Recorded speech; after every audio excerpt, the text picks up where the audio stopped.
Muy buenas tardes, sean todos bienvenidos a esta única conferencia del curso Delincuencia Organizada y Lucha contra la Corrupción, dirigida a jueces, fiscales y defensores a nivel nacional.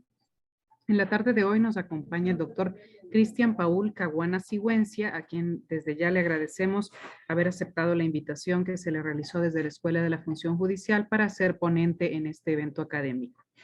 Antes de iniciar, me permito realizar las recomendaciones de costumbre. Ustedes ya en el chat Zoom pueden encontrar el link de registro de asistencia donde deben ingresar y registrar allí sus datos. Este es el único medio por el que podemos y estamos autorizados a validar su asistencia, por favor. También les rogamos a quienes tengan cámara en sus dispositivos mantenerlas encendidas durante la charla. Les recomendamos ubicarse en un lugar cerca del wifi, verificar que el volumen de su dispositivo esté al máximo. También les señalamos que los micrófonos se encuentran silenciados a fin de evitar interferencias, interrupciones o ruidos durante la exposición que va a realizar el doctor. Sin embargo, si ustedes tienen dudas, preguntas o desean intervenir en algún momento de la charla, pueden levantar la mano y les habilitaremos el micrófono.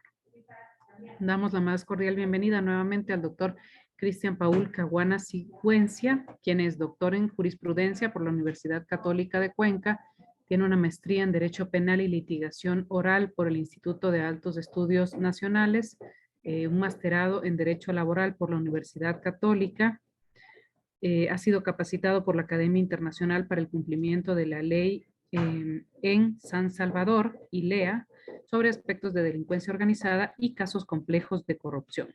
Actualmente es juez del Tribunal Segundo de Garantías Penales de Cañar.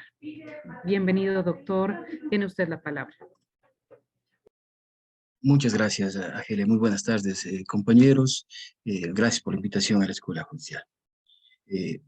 Estamos en una tarde que vamos a tocar un tema muy importante y quizás muy de moda en estos tiempos actuales, que es el tema de la corrupción y la delincuencia organizada. Hemos preparado unas diapositivas que les voy a compartir con ustedes y igualmente dentro de cualquier momento de la charla, porque creo que esto es una charla, no duden en levantar su mano, en establecer sus interrogantes, porque con profesionales como ustedes estoy seguro que yo voy a aprender más de ustedes que de lo poco que puedo aportar yo. Voy a compartir unas diapositivas y no sé si me confirman si es que se la puede ver nada más. Sí, doctor. Ahorita podemos ver ya las diapositivas. Está bien, perfecto. Gracias. Muchas gracias. Como les decía, es un tema quizás muy de moda en nuestro país. No es nuevo, no es de creación reciente, es un tema muy antiguo, quizás desde la misma formación de las sociedades humanas. Es de la delincuencia organizada y lucha contra la corrupción. Incluso a nivel internacional, el 9 de diciembre es el día que se celebra el Día de la Lucha contra la Corrupción por parte de las Naciones Unidas. Y como el tema de la corrupción es muy utilizada y quizás entiendo yo muy vagamente utilizada o utilizada con ambigüedad por parte de la sociedad en general. Muchos periodistas de manera general utilizan la palabra corrupción para tildar conductas que ellos consideran no son adecuadas para su entender cuando un juez o un fiscal emite una decisión. Y realmente esa forma de conceptualizar de la prensa se generaliza por la sociedad y comienza a convertirse como el no hacerles caso a la opinión pública como un acto de corrupción de los jueces, fiscales y defensores públicos. Cuando no es así. Eh, en una primera instancia vamos a tratar de precisar acepciones de lo que significa corrupción para podernos conceptualizar o podernos ubicar realmente en el esquema en el cual nos encontramos. Primero tenemos que la Real Academia de la Lengua señala que, de la lengua española señala que por corrupción debemos o entendemos que es de la acción o afecto de corromper. Posteriormente, ya en el 2001, se estableció una acepción más general o más amplia, en la cual la corrupción se presenta especialmente en las organizaciones, en actividades públicas, cuando se realizan utilización de las funciones que están investidos los funcionarios públicos en provecho propio de índole económico o de cualquier otra índole que genere un beneficio de ellos. Esto es una definición, si se quiere, de manera general de lo que debemos entender por corrupción. Pero también tenemos varias excepciones dentro del ámbito político, dentro del ámbito económico, dentro de las ciencias sociales, que los vamos a ir analizando y vamos a ir compartiendo con ustedes.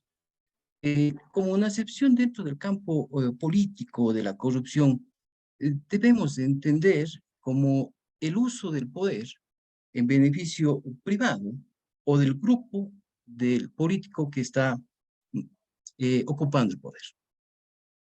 En esta parte, obviamente, indudablemente vamos a generar una zanja, no estamos ni vamos a tildar o señalar cualquier tipo de filiación política, ni criticar gobiernos anteriores, ni criticar gobiernos actuales. Simplemente es una excepción que dentro del plano político se presenta corrupción cuando este grupo político intenta, violando la normativa legal, generarse beneficios propios en terceros. También tenemos una excepción y quizás la que más nos afecta, digamos, en el desarrollo, que es desde una perspectiva económica. ¿Qué debemos entender como corrupción desde una perspectiva económica? Y dice que supone una relación donde el poder del dinero influye sobre la administración pública para obtener ciertos favores. Y los funcionarios públicos, a su vez, incumplen las normas para favorecer a quienes les proporcionan un beneficio económico. Eso es claro, realmente las acciones, las conductas, generan incentivos económicos, ofrecimientos de dádivas económicas en pos del funcionario que tiene la capacidad de ejercer algún tipo de dirección y busca que este genere algún acto incorrecto. Y obviamente, en base a ese Perdón, acto incorrecto, perdón que le interrumpa. Hay breves instantes en los que se le escucha, se le corta un poquito la comunicación y por instantes de pronto no escuchamos el total de la idea. Le voy a recomendar apagar su cámara porque a veces cuando apagamos la cámara mejora el audio, que finalmente es perfecto, pues lo más importante. perfecto, me regala un segundo.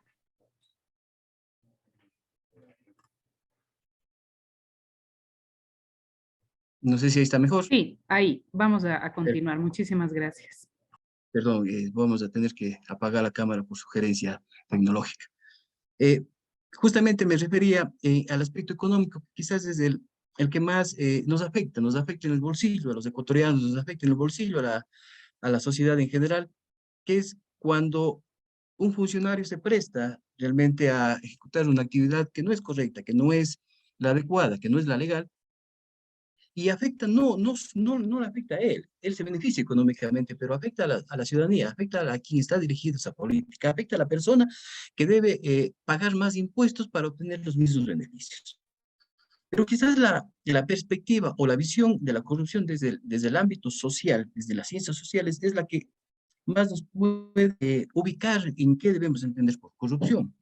¿Y qué nos dice desde la perspectiva de las ciencias sociales? Dice que se sostiene que la definición que se adopte referente a la corrupción no se debe limitar al concepto de ilegalidad, ya que existen prácticas o actividades que no violan disposiciones legales específicas, pero conllevan una falla ética y que transgreden las normas del comportamiento colectivo. Como ustedes lo pueden observar, el concepto de corrupción es más amplio que simplemente el no cumplir o omitir eh, el cumplimiento de una norma jurídica. El concepto de corrupción es incluso dentro del ámbito ético. Cursos de capacitaciones había un ejemplo y justamente es importante para ubicarnos en esta concepción de citarlo. Ustedes conocen como jueces fiscales cuáles son las causas de excusa y recusación que están constantes en el Código Orgánico de la Función Judicial y en el COIA. Una de ellas, la primera, dice no estar dentro de las partes no deben estar dentro del cuarto grado de consanguinidad y segunda afinidad. Estamos clarísimos en ese tema. Pero, ¿qué pasaría si es que en un juicio una de las partes es un tío político? no se encuentra dentro de los grados de prohibición para la excusa, pero indudablemente ese juez ya está viciado en su ética porque no puede intervenir en un acto que indirectamente afecta su círculo familiar. Es por eso que si bien no consta dentro de las causales para estas causas en las cuales se determine la existencia de algún vínculo que le haga privar o que le prive de su imparcialidad, presente su excusa para que sea tramitado la causa de manera correcta por un juzgador o un fiscal que pueda tener ese criterio de imparcialidad intacto. En este sentido, entonces, vemos también que otro de los errores que genera el tratamiento ambiguo del término corrupción es que se le suele solamente ligar al ámbito público. Se piensa que existe corrupción solamente cuando el funcionario público omite el ejecutar alguna conducta, cuando el funcionario público se apropia de dinero, cuando el funcionario público favorece a alguien. Y no lo es así. La corrupción se presenta también dentro del ámbito privado. En el ámbito privado incluso es mucho más elocuente, mucho más amplia. Lastimosamente, el marco de sanción de la corrupción en legislaciones como la nuestra es mucho más limitado porque se van más a circunstancias patrimoniales, económicas, buscan recuperar el dinero, los empresarios buscan recuperar su dinero que establecer unas penas privativas de libertad de contra las personas. Y aquí también nos debe llamar un poco a la reflexión a los juzgadores y a los fiscales, realmente, ¿qué es lo más beneficioso para nuestra sociedad? Lo más beneficioso es establecer penas privativas grandes que generen en cumplimientos de condenas enormes, o realmente lo más beneficioso es buscar una aceptación del delito de esta persona y recuperar el patrimonio. A una primera vista nos parecería interesante, ¿no? Que aquella persona que, por citar un ejemplo, cometió un delito de peculado y se apropió de $100,000, devuelva los $100,000 y podemos establecer algún medio alternativo de sanción que estableciera una pena de 10, 20 o 30 años y que nunca volvamos a ver esos $100,000. Es realmente, debemos sopesar, realmente esa actividad tal vez no está ahorita en el lado nuestro de los juzgadores, pero bueno, en los escenarios que tengamos la posibilidad de debatir mejoras, podemos citar y debemos citar ejemplos tratando de establecer mejores beneficios para la sociedad en general. Y como les decía, esto no es solamente un aspecto que la corrupción debe estar ligado al ámbito público. La Convención de las Naciones Unidas contra la Corrupción, que es aprobada ya en el año 2004, cual se encuentra adherida en Ecuador, ya señala en el artículo 12 la obligación de los Estados partes, y entre ellos indudablemente también el Ecuador, para que adopte medidas para prevenir la corrupción en el ámbito privado, mejorar las normas contables y de auditoría, previniendo sanciones civiles, administrativas y penales eficaces. Si bien tal vez el Ecuador no se encuentra desarrollado en su ambiente empresarial, en su ambiente industrial, que generen perjuicios grandes contra las empresas, pero bueno, en otras sociedades como la americana, la norteamericana, tienen su economía se basa ostensiblemente en actividad privada y justamente se presentan y se sancionan muchos casos que están derivados del tema de la corrupción en el ámbito privado. Entendemos que en el ámbito privado puede presentarse favorecimientos a determinadas compras, como lo hacen también en el sector público, y quizás en el sector privado son más grandes, pero ahí lo que se busca más bien, el empresario o el dueño de la empresa busca no la sanción privativa de libertad, sino más bien la restitución de su dinero, y la sanción administrativa en contra de este funcionario corrupto es su despido, su destitución. Ahora bien, recién en el Ecuador, a partir de la reforma de diciembre del 2021, es que también vemos que ya se contemplan sanciones o tipos penales para los actos de corrupción en el sector privado. Hay un cúmulo de artículos, no vamos a dar lectura indudablemente de ellos, pero podemos resumirlo que sancionan los actos de corrupción en el sector privado. Sancionan las conductas en las que incurren en general, dice, empleados que ejercen direcciones en las empresas privadas. Acepten, reciban, soliciten donativos, dádivas, presentes, derechos, cuotas, para que omitan o cometan algún acto que permita favorecerse a sí mismo o a un tercero en el curso de sus actividades económicas, financieras o comerciales. Como lo vemos,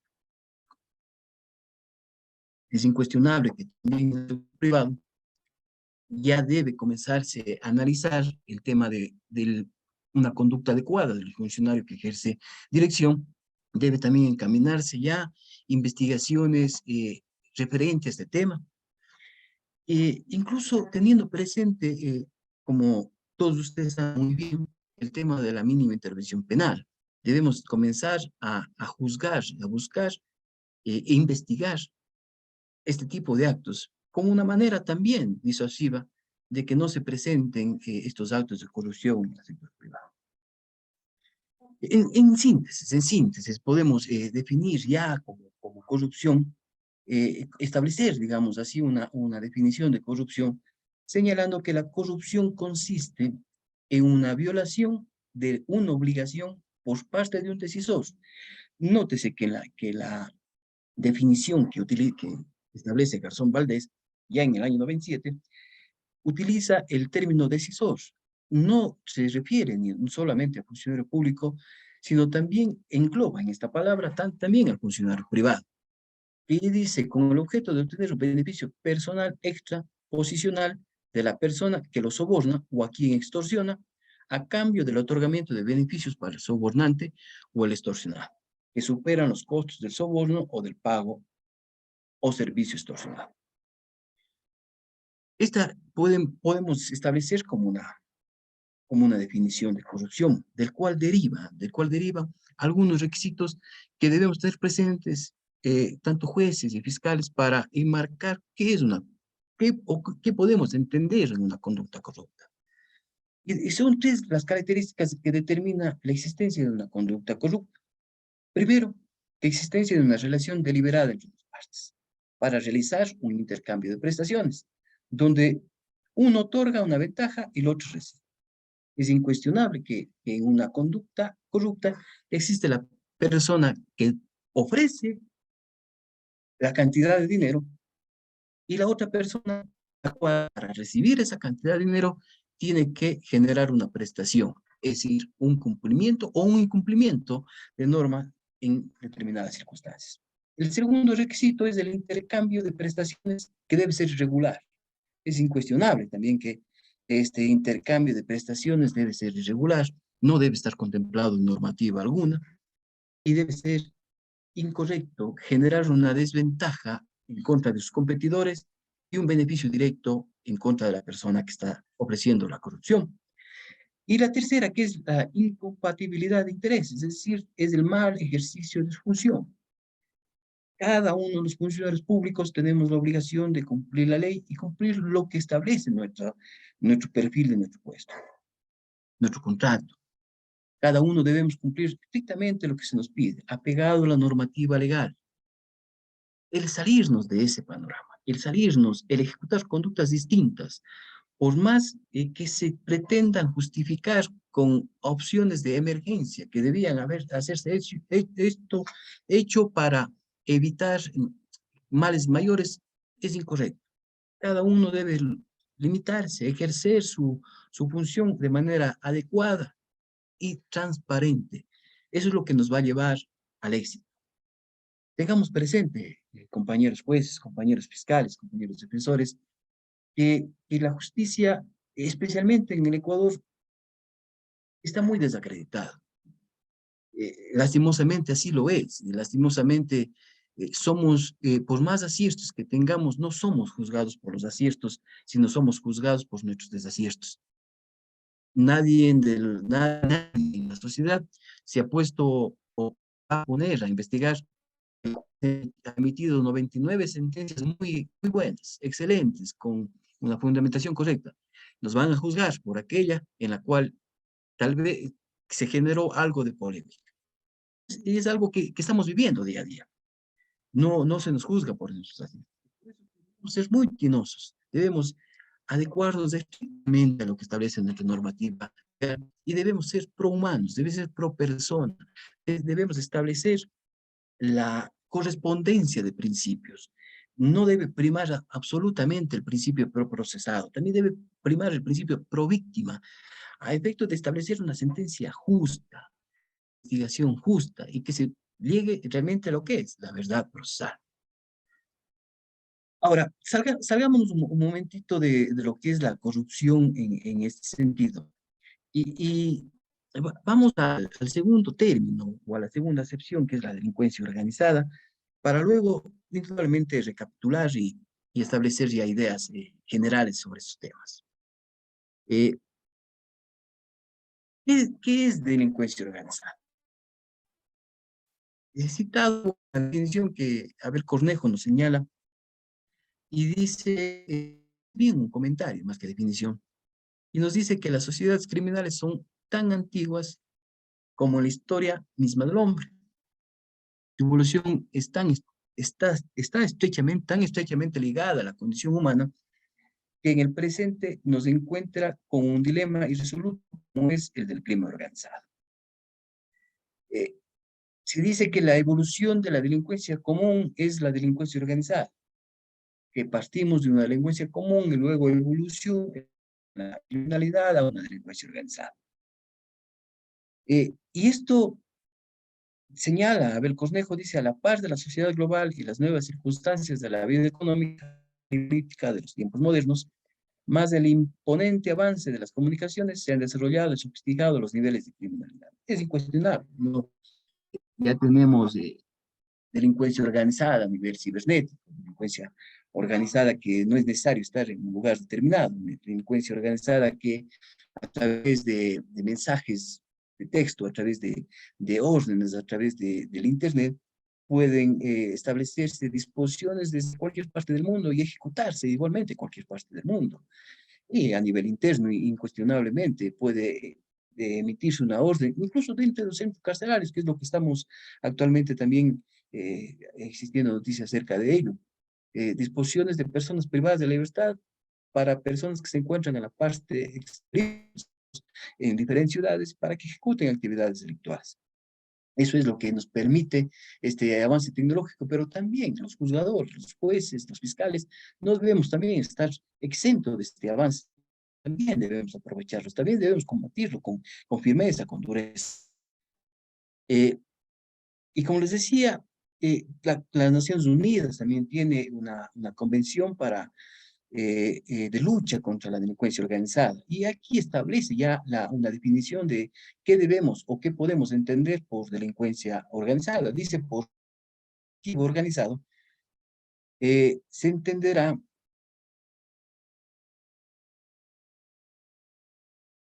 un grupo estructurado de 3 o más personas que exista durante cierto tiempo y actúe concertadamente con el propósito de cometer uno o más delitos graves o delitos tipificados con arreglos a la presente convención, con miras a obtener directa o indirectamente un beneficio económico u otro beneficio material. Como ustedes lo advierten, estamos hablando que es una agrupación de personas que indudablemente demanda la existencia de requisitos. ¿Cuáles son estos requisitos? Y me voy a permitir adelantar. Dice que cuáles son los requisitos que establece la Comisión de las Naciones Unidas para la lucha contra la delincuencia organizada, para entender que estamos frente a un grupo de delincuencia organizada. Primero, un número de participantes, que es mínimo 3 personas, eso señala la Convención. Segundo, la permanencia en el tiempo. Esa permanencia nos lleva a una primera idea, que no debe ser concertada, debe ser eh, alargada en el tiempo, frecuente y ejecutable en determinados momentos. No puede ser simplemente que 3 personas se reúnen concuerdan en ejecutar una actividad y se termina ahí. No, en esos casos estamos frente a delincuencia común.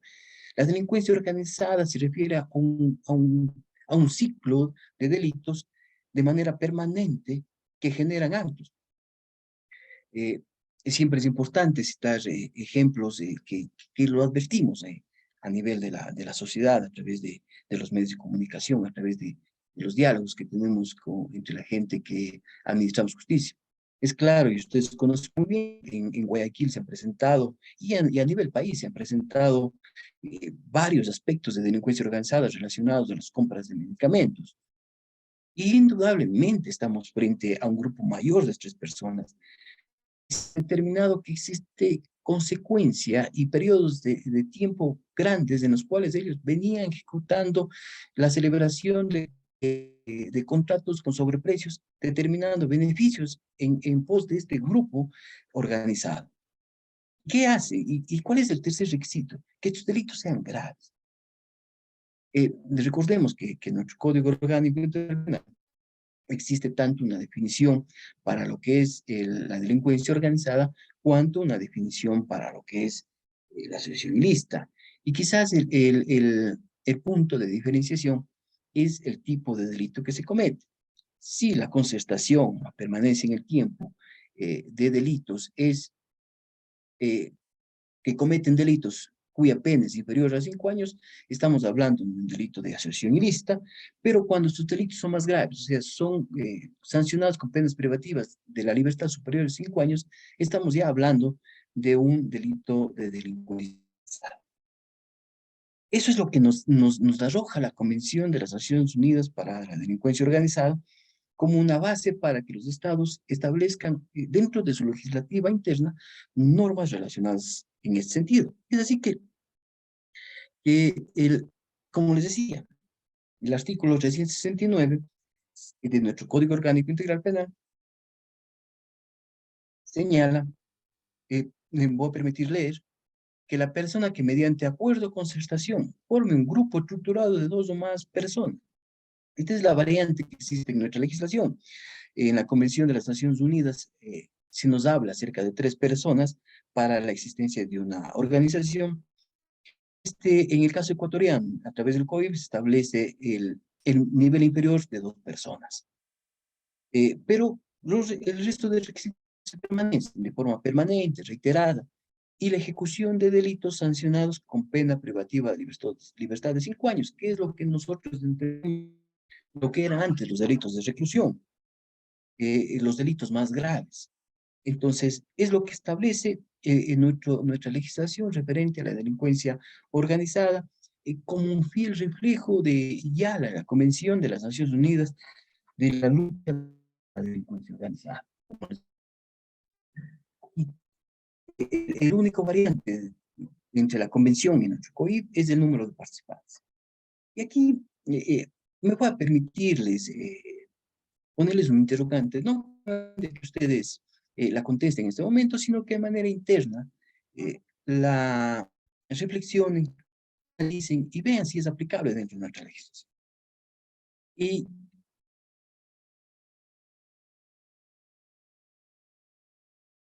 la pregunta, la interrogante que lanzo en este foro es consultarles a ustedes si cabe una sanción por delincuencia organizada y por los tipos penales que se ejecutan. Me explico mejor. Tenemos un grupo de personas que son detenidas y son procesadas por el delito de delincuencia organizada por la adquisición con sobreprecios de medicamentos. Consulta a ustedes para que dentro de su reflexión lo analicen.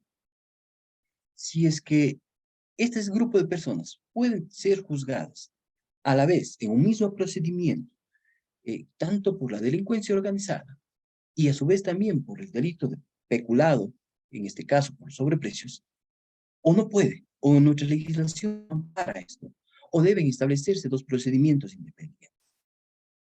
Esta pregunta los dejo ahí, al último vamos a retomar para que ustedes lo analicen con todo lo que vamos a ir exponiendo y podamos llegar a un quizás una conclusión de establecer si es que realmente es posible o no generar sanciones fuertes en contra de estos tipos delictuales. Ahora bien, ¿cuáles son los factores de formación de la delincuencia organizada? Rivera, Rivera del 2012, que señala de que ¿por qué opera la delincuencia organizada? ¿Qué es lo que permite que la delincuencia organizada actúe? Y dice que es los vacíos que deja la economía formal. Ahora, esta parte puede entenderse en dos sentidos. Primero, eh, indudablemente las brechas económicas que dejan el manejo político de las sociedades, muchos pobres, pocos ricos, genera de que estas personas, los que no tienen condiciones económicas sostenibles, se vean tentados a recurrir a la criminalidad a efecto de obtener económicos. Pero también es entendido y debe ser entendido porque la economía nos permite dinamizar a través de compras a nivel internacional y a través de compras a través de los bancos que nos permite utilizar estos paraísos fiscales para poder eludir el control de los dineros, o sea, permitir el blanqueo del dinero.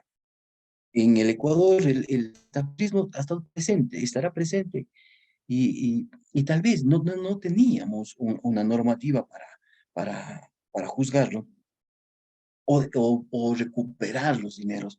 Pero últimamente, recuerden ustedes, ya gozamos de una ley de extinción de dominio que nos permite dar pasos sólidos a efectos de recuperar estos dineros. ¿Qué es lo más importante? ¿Qué es lo más decisivo? A más de establecer unas sanciones ejemplificadoras a las personas autoras, coautoras y cómplices de estas conductas, pero es incuestionable también que es necesario la recuperación de los dineros, recuperación de los bienes, a efecto de que sea reinvertido en la sociedad. Entiendo que esto es una deuda pendiente, no solamente de la Administración de Justicia, sino también de los gobiernos generar políticas para recuperar eh, dineros y poderlos reinvestir en la... Pero debemos ya comenzar a dar pasos firmes en este sentido. ¿Cómo lo vemos? Tenemos aquí aspectos que son los dos temas centrales de nuestra pequeña charla, es el tema de corrupción organizada. Corrupción entendida esta como los actos contrarios a la normativa, pero no solo contrarios a la normativa, sino también contrarios a la norma ética que cometen funcionarios públicos y privados, que extralimitándose o dejando de hacer conductas que están llamadas, que dentro de su trabajo, favorecen a personas o se favorecen de manera directa o favorecen a terceros en perjuicio de quién, en perjuicio de la sociedad o en perjuicio de la empresa a la cual están representando. Y la delincuencia organizada que podemos consolidar como un criterio general, de que es un grupo de personas que surge de la delincuencia común, ha evolucionado, si se quiere utilizar este término, ya como delincuencia organizada, ejecuta delitos graves que no solamente afectan a una persona, sino afectan a la sociedad en general. ¿Cuáles son los perjuicios que tenemos? ¿Cuáles son los perjuicios que nos lleva estos delitos? ¿Cuáles son los perjuicios que nos lleva esta conducta? La corrupción y la delincuencia organizada. Solamente he tratado de buscar tres cifras para que tengamos una dimensión clara de qué es lo que nos está provocando estos fenómenos. Primero, la corrupción, señala las Naciones Unidas, le cuesta al mundo 2.6 billones de dólares al año. Fíjense ustedes, ¿qué podría hacer la humanidad con 2.6 billones de dólares al año? Dinero que no va dirigido a la sociedad a la cual debe ir dirigido, sino va dirigido a los bolsillos de las personas corruptas, de las personas que han formado grupos delincuenciales.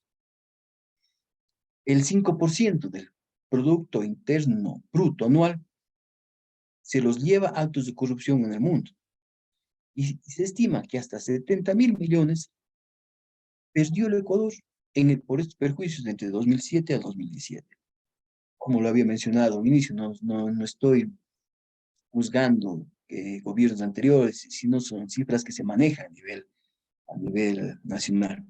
Con 70.000 millones. Fíjense ustedes, ¿qué hiciera el Ecuador con 70.000 millones? ¿Qué hubiera podido ser? ¿En dónde estuviéramos ubicados con 70.000 millones? Y esa lucha de la corrupción no solamente va encaminada por quienes están en el gobierno o quienes son los encargados de la administración pública. La lucha contra la corrupción va en cada uno de nuestros despachos, en cada uno de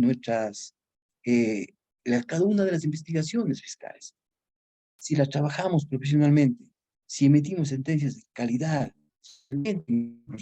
ya seguro que recuperaremos la confianza en la sociedad. Estoy seguro de que se generará efectos disuasivos a las personas que intentan hacer este tipo de actividades. La última cifra refería es que el Ecuador se encuentra en el puesto 93 en el año 2019 de países corruptos. Es muy grave todo este aspecto que hemos dejado de percibir, lo que hemos dejado de ganar por estos temas. Ahora bien, tuve la oportunidad en el mes de mayo de acudir a San Salvador y capacitado justamente por LIA, que es adherida al consulado americano, y estuvimos varios países, especialmente de América Central, y los mismos males que vivimos el Ecuador, los vive el mundo. Pero consideramos, y creo que ustedes también van a compartir conmigo, uno de los principales bastiones de lucha contra la corrupción es el Poder Judicial. Incluso así lo señala ya en el año 2003 la Convención de las Naciones Unidas para la lucha contra la corrupción. Textualmente señala, dice, teniendo presentes la independencia del Poder Judicial y su papel decisivo en la lucha contra la corrupción, cada Estado parte, de conformidad con los principios fundamentales de su ordenamiento jurídico y sin menoscabo la independencia judicial, adoptará las medidas para reforzar la integridad y evitar toda oportunidad de corrupción entre los miembros del Poder Judicial. Tales medidas podrán incluir normas que regulen conducta de los miembros del Poder Judicial. Eso es, la independencia de la función judicial, la independencia del Poder Judicial es el aspecto trascendental para luchar contra la corrupción. Normativa la tenemos, normativa existe. El artículo 5.19 nos dice que el juez debe ser imparcial en todos los procesos que se encuentren en su conocimiento. La Constitución de la República también señala que el artículo 76.7, literal K, dice ser juzgado por una jueza, un juez independiente, imparcial y competente.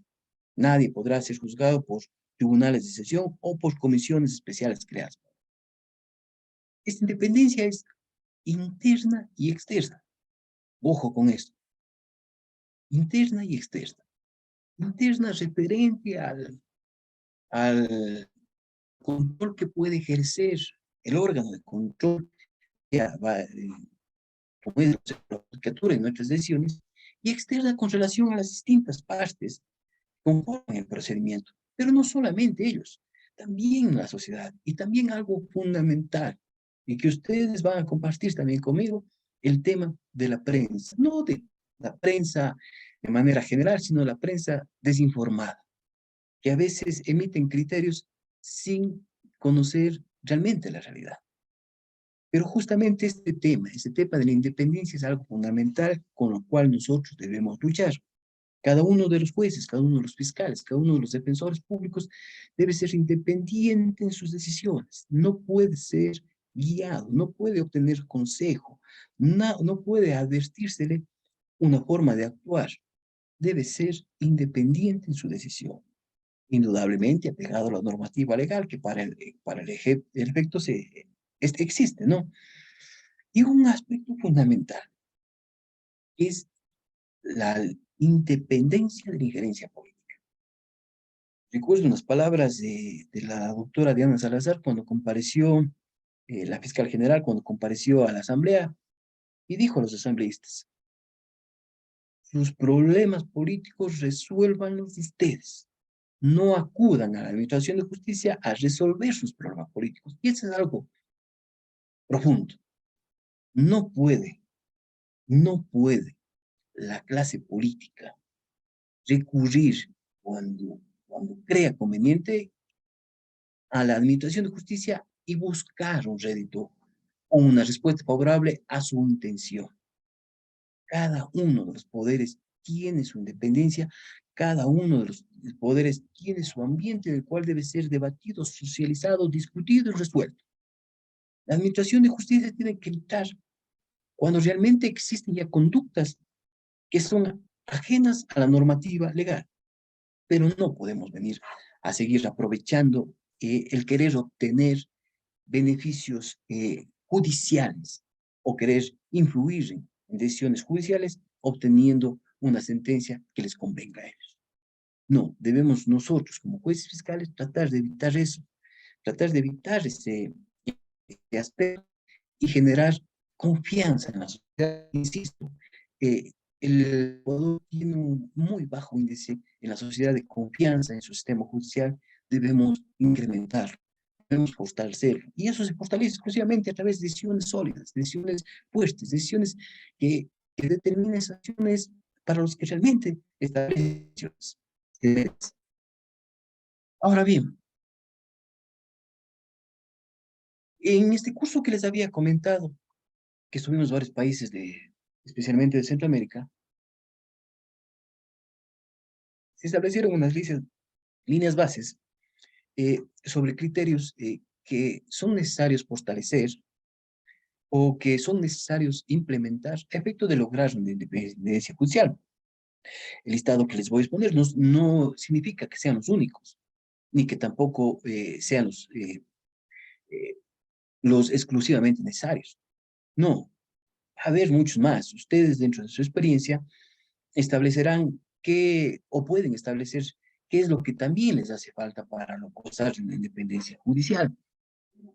De manera general, se estableció un listado que creemos puede englobar quizás las mayores necesidades del sistema judicial para lograr su independencia. Primero, es la designación de jueces. En la designación de jueces, transparentar los procesos de selección. Es un aspecto muy subjetivo también. Actualmente el Consejo de la Judicatura está llevando a cabo un proceso de selección de jueces anticorrupción. Para unas personas, y en las cuales me incluyo, existe transparencia en los procesos que se están dando, otras personas incuestionablemente dicen que no. Realmente es muy subjetivo porque, bueno, y tampoco podemos complacer a todos, tampoco puede ser de gusto de todos. Como cuando la decisión del juez es incuestionable, que no les va a gustar a las dos partes. Siempre va a haber un perdedor y un ganador, y el perdedor siempre va a cuestionar la decisión judicial. Pero indudablemente es necesario fortalecer estos procesos. Incluir dos aspectos que me llamó bastante la atención de manera especial y que quizás nosotros no lo estamos analizando de manera sólida. Primero, que en la designación de los jueces se verifique antecedentes judiciales mismos. Y esto no se trata de entrar en un aspecto de discriminación por pasado judicial, es decir, lo que prohíbe nuestra Constitución de que no discriminar por pasado judicial. No se trata de eso. Entendamos que la Constitución dice que no se puede discriminar por pasado judicial de manera general. Pero aquí, para la designación de jueces, no estamos hablando de una persona de manera general. Estamos hablando de una persona que va a tener la potestad de administrar justicia.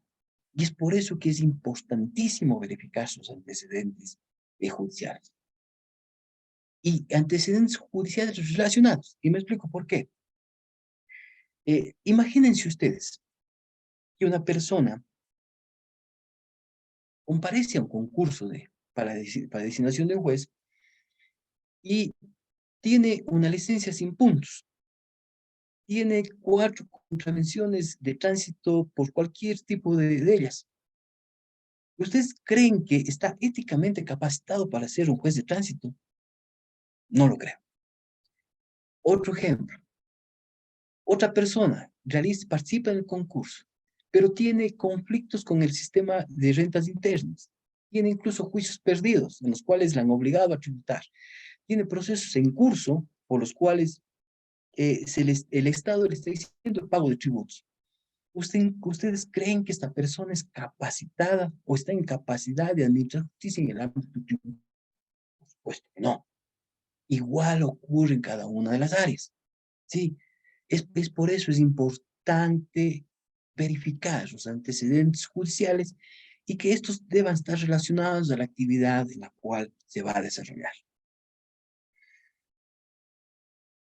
Y un aspecto también que me parece interesante y que es, quizás sí se trata en nuestra legislación, pero que creo que debe profundizarse, que es que en la elección de jueces no debe establecerse un poco evitarse la, la, lo partidista. No debemos entrar al aspecto de que yo soy afín a un partido político y indudablemente voy a generar en un momento determinado eh, sentencias en favor de este grupo. No, no. Y no se trata tampoco de discriminación por afinidad política. No, no. Debemos tener claros de que estamos frente a la designación de personas que van a administrar justicia y que su conducta anterior debe ser analizada. E indudablemente su conducta posterior debe ser verificada, cuestionada, a efecto de tener jueces probos que administren justicia. Otro tema y un punto importante también es que se establezca jueces especiales en temas de corrupción y delincuencia organizada. Es lo que nos habla acerca de eh, la Convención de las Naciones Unidas contra la Corrupción. Nos manda a tener este tipo de jueces. En el Ecuador hay un proceso que está en selección. Se está llevando a cabo un concurso para esta finalidad, pero también hay una demanda de constitucionalidad. Hay una demanda en la Corte Constitucional que está señalando de que estos son jueces de excepción. Realmente en este punto no voy a ampliar mi comentario. Dejaré que en un momento determinado la Corte Constitucional nos diga si es que realmente hacemos caso a la Convención de las Naciones Unidas de Corrupción o, por el contrario, consideramos de que la designación de jueces anticorrupción es una designación de jueces de excepción. Vamos a dejarlo ahí. El segundo punto que es importante para lograr una independencia judicial es un presupuesto judicial adecuado. Todos los que como formamos parte de la Administración de Justicia vamos a establecer como una premisa afirmativa de que esto es necesario.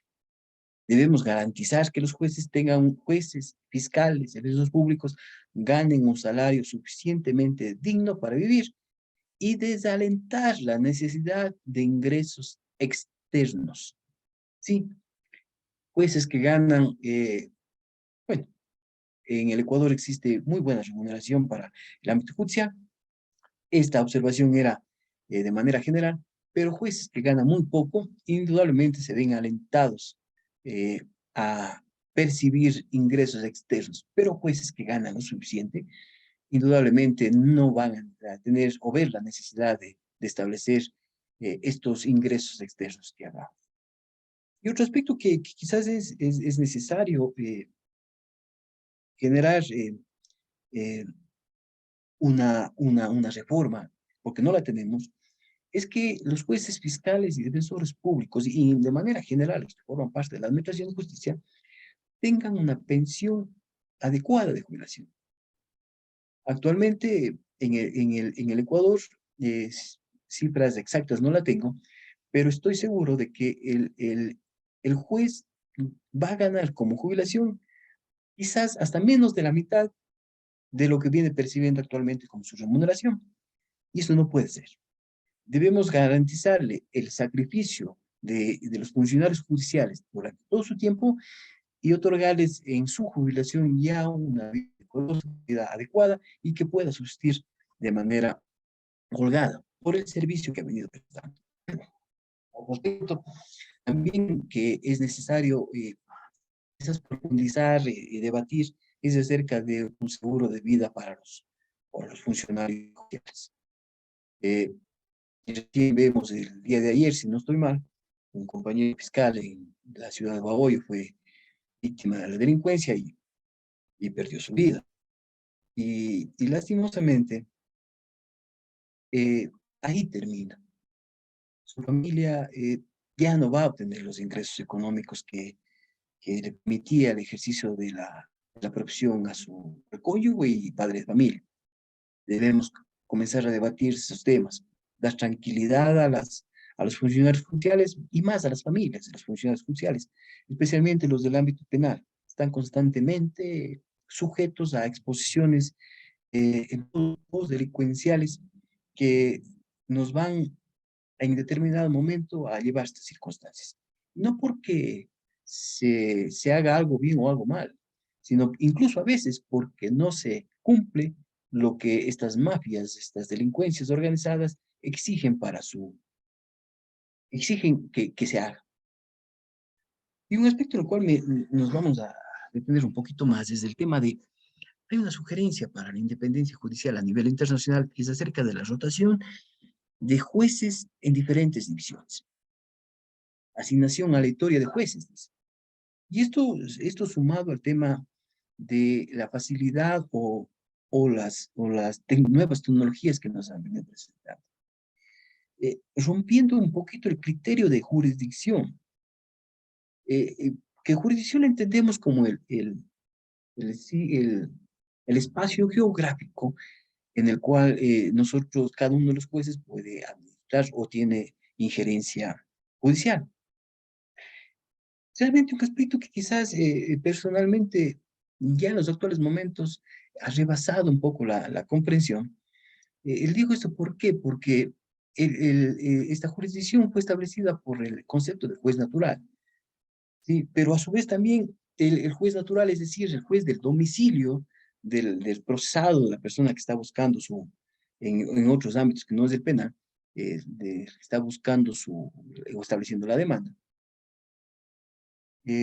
Pero, ¿por qué tenemos, y cómo es que el procedimiento nos lleva a que en la audiencia de juicio el juez no deba conocer absolutamente nada? En el ámbito penal es así. El tribunal llega a la audiencia de juicio absolutamente sin conocimiento de nada. Esto es garantizar la imparcialidad. Llega en ese primer momento, en su intervención de teorías del caso, en donde debe tener conocimiento de los hechos.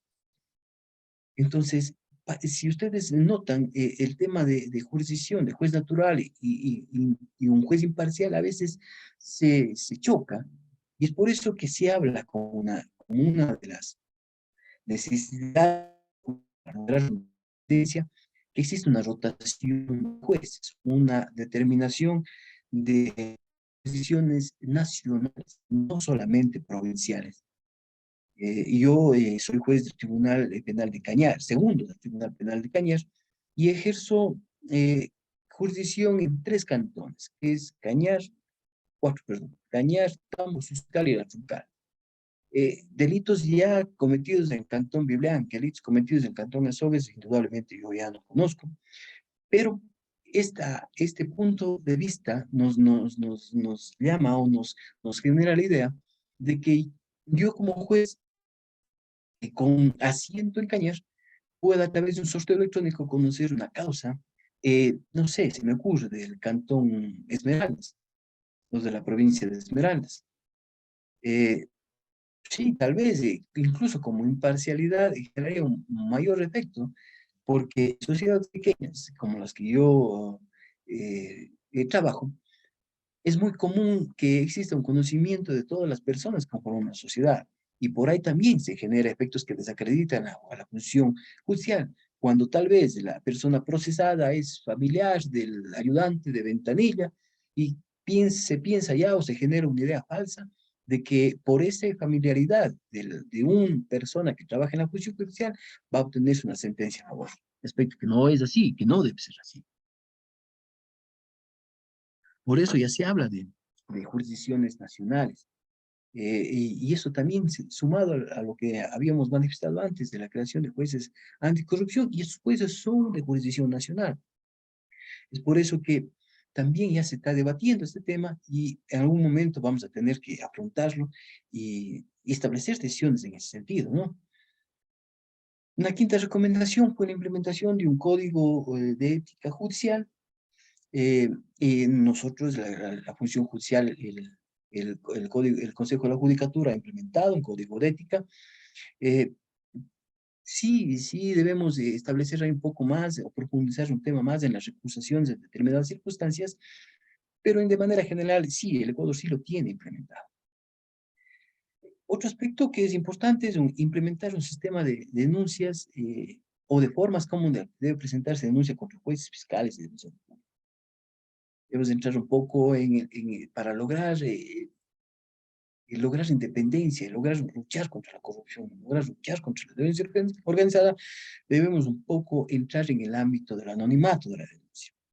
Sí, eso es un aspecto que quizás que puedan algunos compañeros, algunos colegas decir que en cierta manera debe saberse quién está denunciando para poder ejercer defensa, pero también desde el otro punto de vista debemos analizar que el anonimato genera también una fluidez de la investigación, genera una fluidez de la información y va a permitir también que exista mayores denuncias y se pueda verificar estos hechos a través, indudablemente, de una investigación técnica, ¿no? Otra recomendación, como número 7, se habla acerca de la transmisión de las audiencias de manera pública. Naturalmente, el código no permite, en cierta manera, o establece restricciones para este sentido, pero también aquí debemos nosotros cuestionarnos o preguntarnos, si cabe el término, hasta qué punto es conveniente transmitir una audiencia en cada uno de los ámbitos.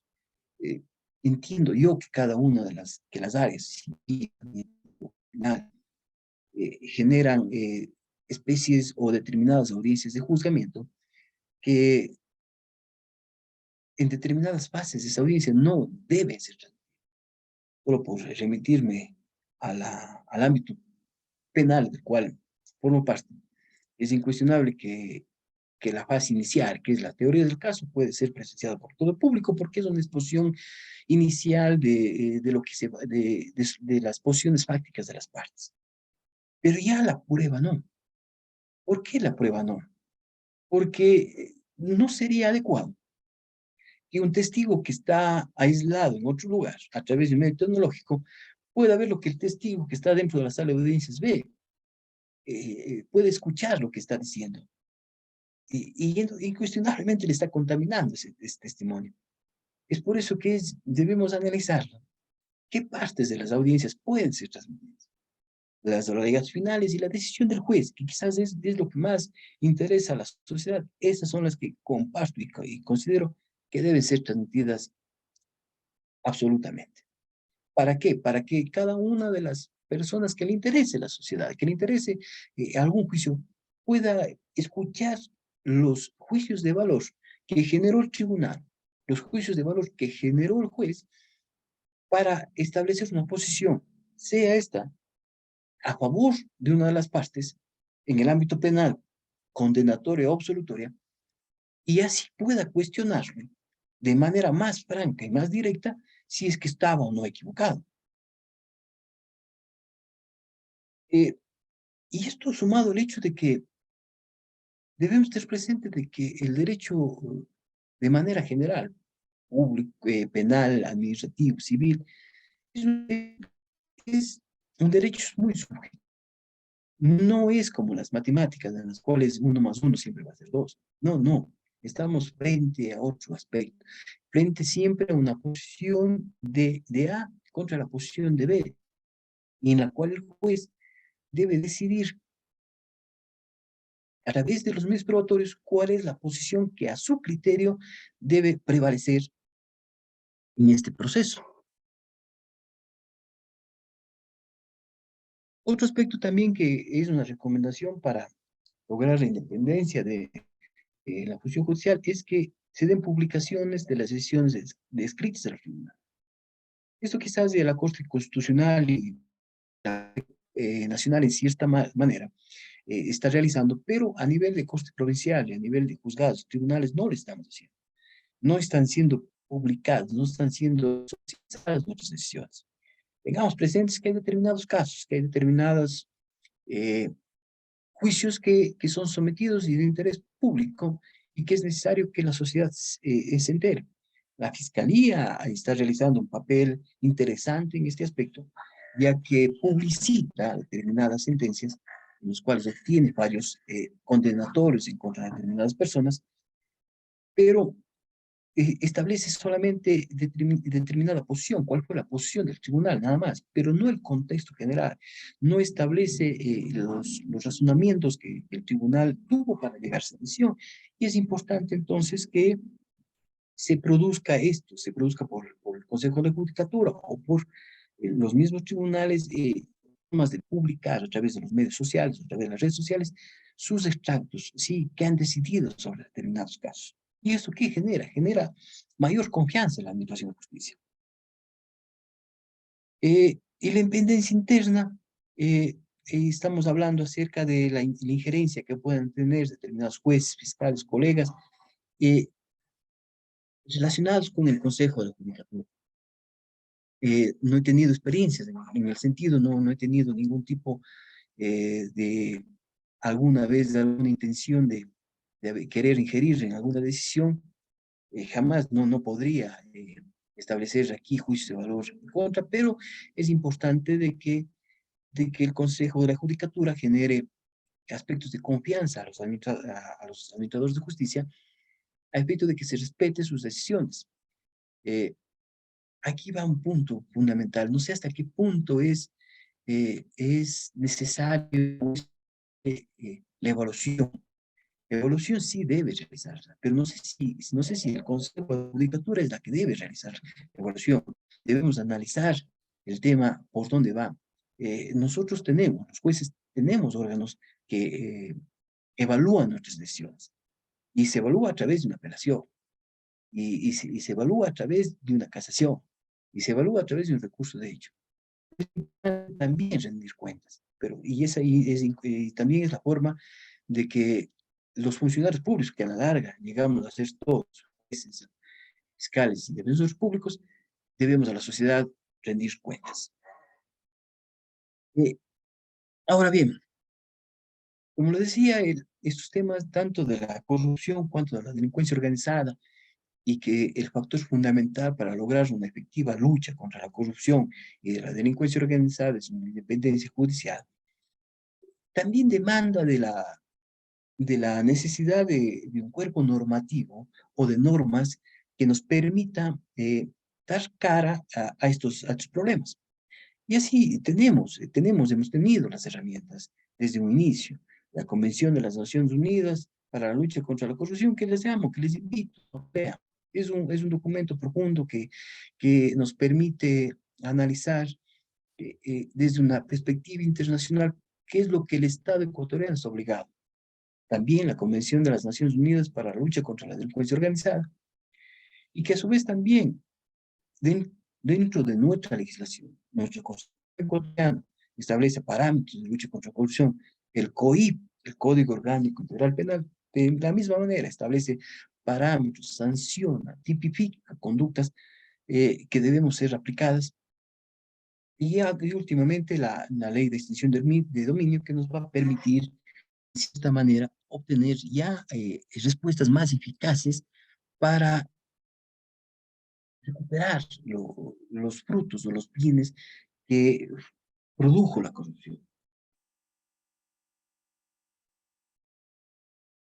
Y En la Convención de Naciones Unidas de Lucha contra la Corrupción, delitos que ustedes van a encontrar los símiles en el COIP, que son los delitos contra los funcionarios públicos nacionales, malversación, peculado, corrupción indebida u otras formas de desviación de bienes, tráfico de influencias, enriquecimiento ilícito, soborno en el sector privado, malversación o peculado en el sector privado, blanqueo del producto del delito, encubrimiento, obstrucción de justicia, responsabilidad de personas jurídicas, aspecto que también lo tenemos, la responsabilidad de las personas jurídicas. Como lo ven, si ustedes analizan estos delitos, también constan dentro de nuestro Código Orgánico Integral Penal y ya se establecen sanciones. Las convenciones, como ustedes sabrán, solamente generan justificaciones de conducta, no establecen sanciones. Las sanciones ya son para el ordenamiento interno. Nosotros somos los llamados a establecer las sanciones que a nuestro criterio, al criterio juzgador, debe imponérsela. Y aquí también surge otro más, el aspecto que refuerza mi criterio de que la aplicación del derecho es subjetiva, porque ¿cómo se explicaría entonces un delito de robo en determinadas circunstancias puede ser sancionado con 5 años o hasta menos cuando existen circunstancias atenuantes, y el mismo delito de robo en otra jurisdicción puede ser sancionado con 9 años, 8 meses, cuando existen circunstancias agravantes? Ustedes lo ven, existe una diferencia grande, son 4 años de diferencia eh, con relación a un mismo delito. Pero, y aquí cabe nuevamente llamar a nosotros, llamar a nosotros a una reflexión. Debemos ser fuertes contra la corrupción. Debemos luchar y establecer sanciones ejemplificadoras de corrupción. No pueden establecerse, y realmente yo no concibo establecer sanciones cuando estén inmersos actos de corrupción, delincuencia organizada, sanciones mínimas. Sí, está dentro del marco legal. Comparto con ustedes si alguien va a decir, yo puedo imponer una sanción mínima, que es que desde entre el mínimo y el máximo, yo estoy facultado, sí, pero tenemos que analizar el contexto y establecer sanciones fuertes. Eh, Alguna vez un profesor nos hacía un ejemplo justamente para demostrar lo subjetivo del derecho y nos decía un ejemplo, nos decía, solamente por citar un ejemplo, el delito del robo. El delito de robo, de acuerdo al artículo 189, inciso primero, establece de 5 a 7 años y para que se configure esto debe estar inmerso la violencia en las personas. Entonces, imaginémonos que dos personas se acercan, eh, empujan a un muchacho y le sustraen $20. Se retiran y huyen del lugar. Posteriormente son detenidos, son procesados y, y en ellos está inmerso el 189, inciso 1. ¿Por qué? Porque se generó violencia en la víctima, se sustrajo un bien, pero a su vez están dos personas y genera un agravante. ¿Y qué nos lleva a esto? Nos lleva a aplicar la sanción máxima, que es la de 4 meses. Pero pongamos otro escenario. El mismo delito de robo, las mismas dos personas no ingresan, no abordan a una persona, ingresan a un domicilio, rompen las seguridades, pero no se llevan $20 ni $200, se llevan $1.000.000. Huyen del lugar y luego son detenidos. No devuelven el $1.000.000, indudablemente, lo tienen ya escondido. Son sancionados, son procesados, pero a ellos les lleva como una pena máxima de 6 años. Y si ustedes se ponen a analizar cuál es la conducta más gravosa, ustedes van a compartir conmigo, que es el robo de la cantidad de dinero de $1.000.000. Sí, tal vez en determinadas circunstancias abordar a una persona de manera directa puede causarle perjuicios a nivel psicológico fuertes o lesiones fuertes, sí, pero en el caso del ejemplo. Pero vemos que para aquellos muchachos o aquellos delincuentes que robaron una cantidad pequeña de dinero, su conducta se encajó en 9 años de prisión, pero para los otros que robaron mucho más dinero, solamente llegó a los 6 años. Si ustedes ven, por eso es el aspecto subjetivo del tipo penal, y que lastimosamente no estamos, la legislación nuestra no nos permite llegar a juicios de valor en este sentido. Los juicios de valor exclusivamente que tenemos es demostrada materialidad, demostrada responsabilidad, establecer la sanción dentro del límite que establece la norma. No tenemos más. No nos permite establecer juicios de valor en los cuales se determine la incidencia o no del delito en estas circunstancias. Pero por eso la reflexión que iba era que lo subjetivo de la aplicación de la norma y que siempre está presente el factor humano. Un juez, un buen fiscal, generará una buena investigación y generará también una sentencia muy buena en pos de la lucha contra la corrupción. Ahora bien, en el Ecuador también tenemos el tema de los delitos tipificados con relación de conductas corruptas, como cohecho, concusión, tráfico de influencia, peculado, actos de corrupción en el ámbito privado, obstrucción de justicia, delincuencia organizada y muchos más. Y como les digo, factor humano. El factor humano es fundamental en la lucha contra la corrupción. Debemos hacernos un análisis personal y debemos establecer la correlación que recordarán ustedes al inicio les había manifestado, el principio de pro-procesado y el principio de pro-persona o pro-víctima. Y establecer que estos principios tienen el mismo valor.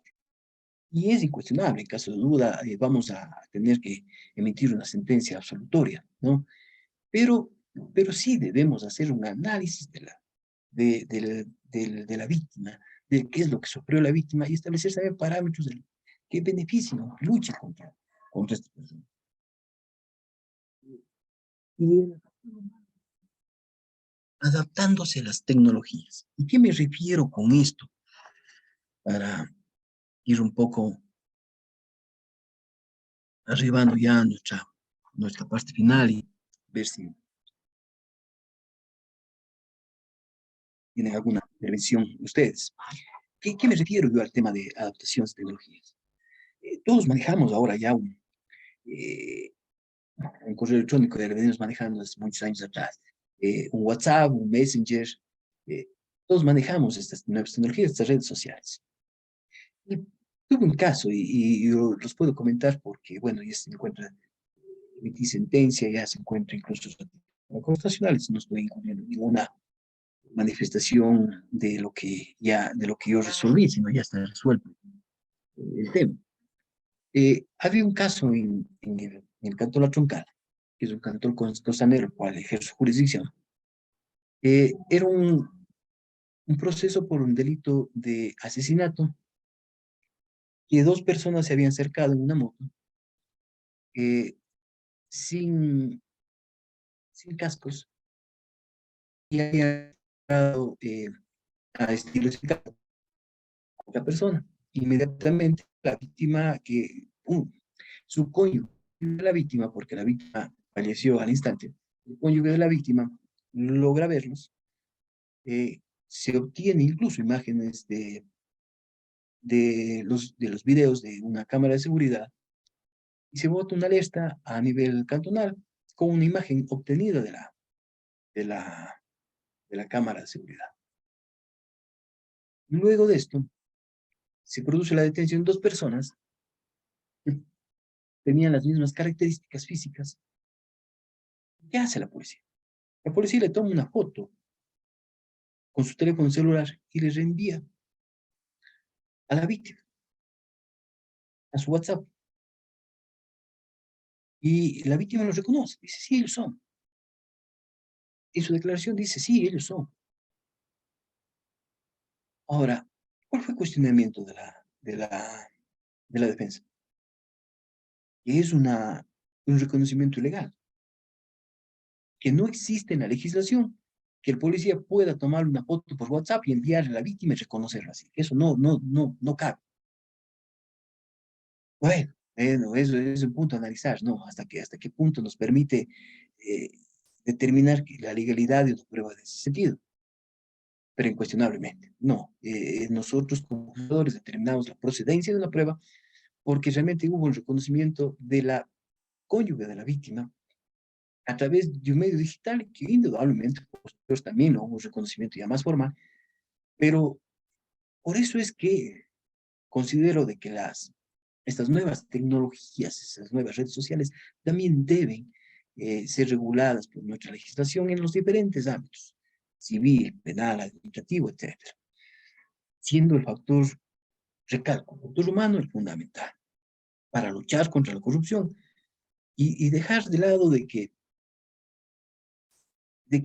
se dé muestras de que para los delincuentes de cuello blanco existen sentencias pequeñas y para los delincuentes de poncho, como dicen, son sentencias mayores.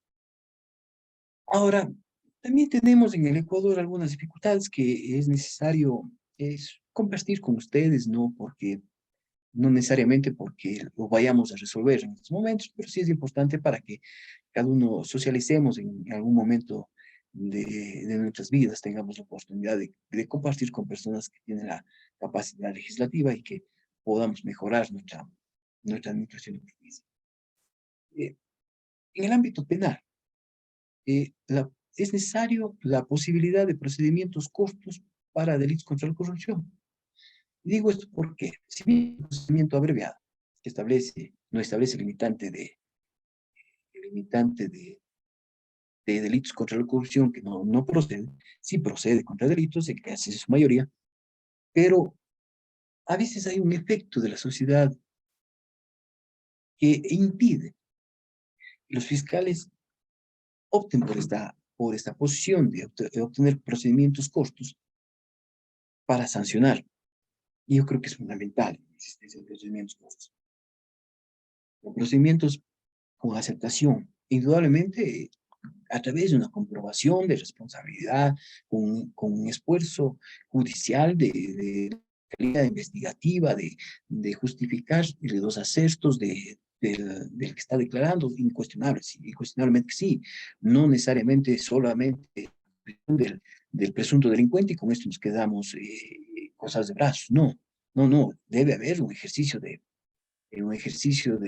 comprobación, un ejercicio investigativo, pero a su vez también posibilidad de establecer procedimientos cortos y no ser muy solemnes, porque si ustedes lo notan, tanto el procedimiento abreviado determina determinadas fases. Yo no sé por qué antes establecía incluso la posibilidad de que en el tribunal existan procedimientos abreviados. Sí, porque tal vez el procesado ya entendió durante toda la investigación o todo el procedimiento instructivo que la tesis que venía manejando era incorrecta, que realmente le convenía a él mejor decir la verdad, y llega ante el tribunal y el tribunal viene a querer, ¿qué decimos ahora? No, ya no me como. Ahorita tenemos que ir a un procedimiento ordinario y por lo tanto usted no puede ser beneficiario de una pena rebajada, por más que usted confiese, usted puede tomar su posición de la forma que usted crea más conveniente, pero aquí va a tener una sanción en un procedimiento ordinario, una pena acorde al delito. No puede establecerse un beneficio de pena privativa de libertad. Esto que fue retirado de la competencia de los tribunales por las últimas, bueno, ya no las últimas, las anteriores reformas, pero que creo que es necesario sí regrese también. Hay otro aspecto también que causa dificultad y de manera personal, es la existencia de acuerdos, de la imposibilidad de acuerdos probatorios en una audiencia de juicio. Si bien hay la posibilidad de llegar a acuerdos probatorios, pero en la fase instructiva, no en las audiencias de juicio. ¿Y qué lleva? Lleva a que los administradores de justicia a realizar procedimientos largos, excepción de testimonios largos, que incluso ni siquiera son preguntadas, examinadas y contraexaminadas por las partes, porque realmente son criterios que son aceptados. Y por solamente citar un ejemplo, el informe médico legal en un juicio de asesinato, de homicidio, es incuestionablemente que puede ser sujeto a un acuerdo probatorio. ¿Por qué? Porque el médico va a llegar a decir que la persona murió, la causa de la muerte, si fue un impacto de bala, si fue con arma blanca o lo que sea. Y realmente son ya aspectos que sí pueden acordarse. Esto no lo tenemos, nos ha dificultado ya en audiencia y juicio la existencia de acuerdos probatorios. Otro aspecto que es necesario, que es mejorar el sistema de protección de víctimas y testigos. Presupuesto para otorgar beneficios por las delaciones. Esto va sumado, si nos retrotraemos un poco, al aspecto que decíamos que es necesario para la independencia judicial contar con presupuesto suficiente. Y claro, eh, y, es, y es incuestionable también de que Fiscalía no posee un presupuesto, no puede, con el presupuesto que tiene, otorgar un abordaje correcto de protección a las víctimas y testigos. Se trata de hacerlo, pero nosotros pensamos que es todavía medio fantasioso pensar de que algún testigo lo podamos cambiar su identidad, ubicarlo en otra ciudad, ubicarlo en otro país, a efecto de garantizar su vida y la de su familia. Pero esperemos que en un momento determinado se pueda otorgar un presupuesto adecuado, se pueda incluso otorgar beneficios por relaciones. Aspecto también que hay que mejorar es el tema, los jueces penales me van a dar mucha razón, es la necesidad de una policía especializada en investigación. Hay muchos agentes investigadores que tienen muy poco criterio referente a lo que constituye una investigación. Hay dificultades que atraviesan con el trabajo de estas personas, como también agentes policiales muy buenos, pero es necesario profesionalizarlos, mejorar el sistema de investigación de delitos a nivel de policía. Eh, Como les decía, una autorización del sistema legal referente al, a las redes sociales. Y otro aspecto también que es adecuar una protección a los funcionarios judiciales. Muy pocas dependencias judiciales, creo, a nivel nacional cuenta con una guardianía. Cualquier persona puede ingresar de manera sorpresiva a las oficinas y generar algún contacto directo cuando eso. Eh, Finalmente, recuerden ustedes que yo les había mencionado en la lámina anterior que si cabía una sanción por delincuencia organizada y a su vez también es un delito de planificación para cometer los delitos, valga la redundancia. Y a su vez también cabía dentro del mismo procedimiento generar una sanción también por el delito que es de peculado, por el ejemplo. Y esto nos lleva a analizar dos aspectos fundamentales, como que voy terminando también para si desean ustedes intervenir. Es analizar el tema de concurso real de infracciones y concurso leal de infracciones. En mi experiencia, muy pocos, contado con mis dedos, dos o tres, he podido procesar con un concurso real de infracciones. Uno que se me viene a la mente fue un delito de violación y robo. No hay, parece que hay un poco, Fiscalía se ve un poco reacia en generar este tipo de procesamientos. Quizás los juzgadores también nos veamos reacios en generar procesamientos por este delito, pero yo soy partidario que sí. Yo sí considero que en los delitos de delincuencia organizada se puede establecer procedimientos penales, tanto tanto por el delito de delincuencia organizada, cuanto por el delito de ejecutado, por decir, el peculado. Y en ese mismo procedimiento, establecer sanción por un delito y establecer sanción por el otro delito y establecer una acumulación de penas que genere una pena fuerte para estos delitos. Indudablemente deberemos analizar, ¿no?, la circunstancia en la cual estamos, ¿no?, porque también tenemos el concurso de infracciones en el cual se establece que si son subsumibles de la misma conducta, vamos a por el delito más grave.